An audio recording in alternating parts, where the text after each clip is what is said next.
when I read The Giver, first of all, I remembered reading the book, and I remember it deeply affecting me in school.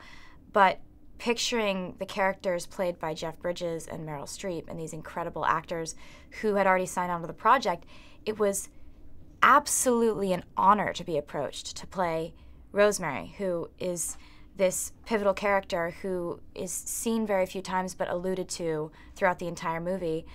It's just amazing to be here.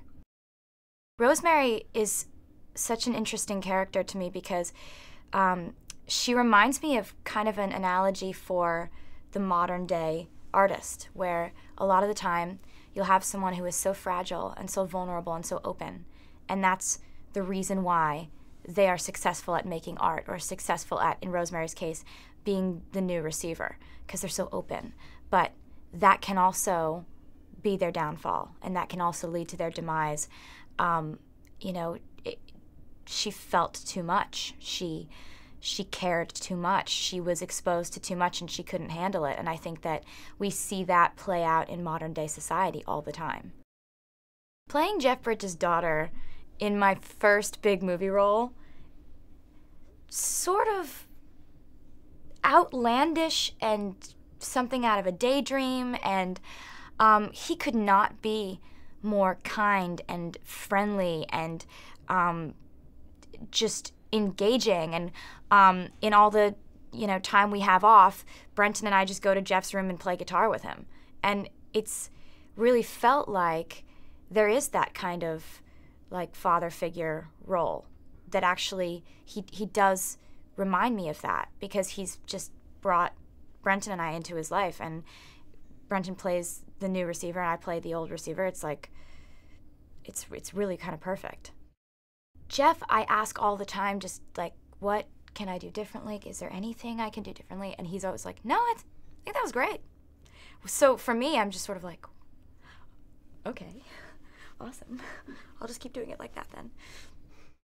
Acting is very new to me, so coming into this whole scenario, I was just saying to everyone, I love constructive criticism. Anything you want to tell me, anything you want me to work on, I want to learn. And working with Philip has been such a dream, because he's the perfect amount of in it with you, you know? He'll come in and he'll get your head in the space where the character's head would be, but he's not all over you. Like, he allows you to draw your own inspiration. He's absolutely the perfect amount of engaged with the actor or the actress. It's amazing. I remember reading The Giver when I was in middle school, and it was so long ago that I read the script, and on page 3, it clicked with me. Oh my God, I've read this before. And I had remembered elements of it, like, to me, emotion is such an important part of my life, and now I guess my job, because people wouldn't listen to my songs if they weren't heartbroken or deeply affected and hurt and jilted and sad and bitter and all those wonderful things that I write songs about. Emotion is such an important part of everything in my world. And so the idea that people would be kind of conditioned not to know what that even is, I can't imagine that kind of world. I really can't. What I do with songwriting, it's all about celebrating memory. Almost every song of mine is in past tense, looking back. I don't have any future songs like what's going to happen tomorrow. I very rarely write songs about what's happening right now.